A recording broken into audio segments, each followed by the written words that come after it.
retinoblastoma, ele é o câncer ocular mais comum na infância, né? Graças a Deus, ele não é uma coisa de uma incidência muito alta. A incidência ela é pequena, mas qual é o grande problema? O grande problema é que quando ele é diagnosticado tardiamente, o tratamento ele passa pelo que a gente chama enucleação, que é o quê? Retirada do globo ocular daquela criança. E é um câncer, como a grande maioria de todos os cânceres, né, prevenível. Né? Então, ele tem que fazer parte da rotina de prevenção dos pais. Não existe, logicamente, um desespero, como muita gente está tendo, eu tenho que fazer o exame agora. Não. Mas esse exame, ele tem que ser feito na rotina da criança. O pico dele de aparecimento é por volta dos 18 meses, aos 24 meses de idade. Então, nessa idade, 1 ano e meio, 2 anos de vida da criança. A criança nasce, ela vai passar pelo teste do olhinho. Então, o que é que a gente vê muito no consultório? O pai chegando, doutora, depois desse teste do olhinho, a senhora já pode dizer que meu filho vai enxergar normal, está enxergando tudo, está normal? Não, veja, o teste do olhinho, a gente compara grosseiramente ao quê? Aquele exame que o bebê faz quando ele nasce na sala de parto. Então, ele vai escutar o coração. Está batendo direitinho? Está bem? Ok.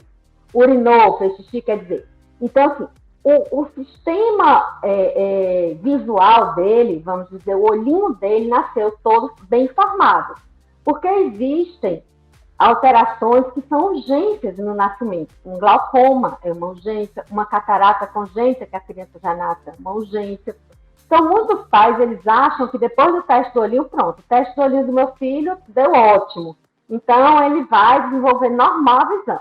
Não, aqui no nosso serviço, sempre quando a criança vem, ela é orientada a voltar de 6 em 6 meses até fazer os 2 anos. Porque nessa fase, é a fase que a criança vai ter um boom de desenvolvimento visual, certo?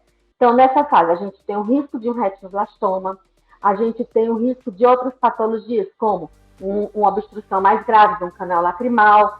A partir dos 6 meses, a gente começa a medir a visão da criança, a gente vê se ela tem alguma diferença de grau ou não entre um olho e outro, né? Então, altos míopes. Existe uma série de patologias que a gente pode e vai prevenir nessa faixa etária. Após os 2 anos de idade, estando tudo bem, estando uma criança que não tem uma faixa de risco, essa criança, ela tem que ter, os pais têm que ter na rotina dela o acompanhamento anual dessa criança, mesmo que ela não tenha queixa.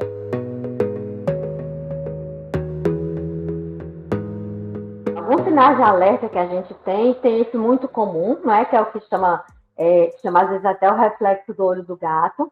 Quando a criança ela vai tirar uma foto, você tem um reflexo vermelho no olho, que aquele reflexo ele é como se fosse a luz batendo na retina, dizendo que ali está tudo transparente, a luz está passando.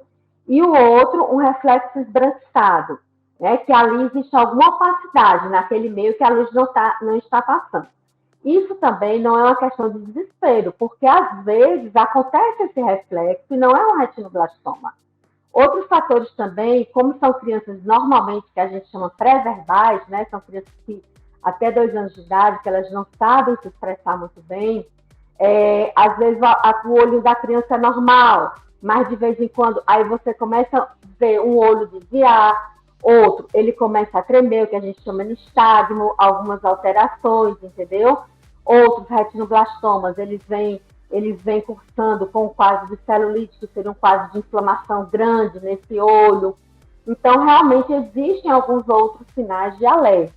Então, a importância, assim, teve uma coisa diferente, que está fugindo muito à rotina, mesmo que seu filho faça a avaliação visual constantemente, fugiu à rotina, não, isso não está normal, não é isso aqui apareceu, não estava assim, leva ao oftalmo pediatra.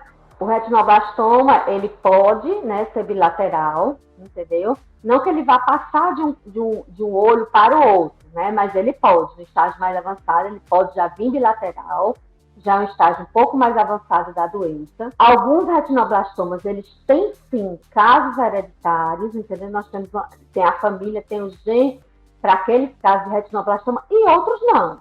Outros não têm caso nenhum na família.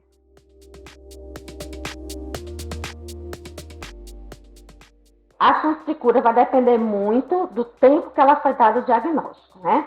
antigamente era meio que uma sentença de cegueira. Hoje em dia, não.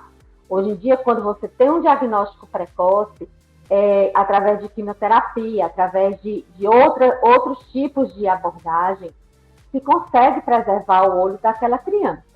Infelizmente, muitas já chegam num estágio tardio.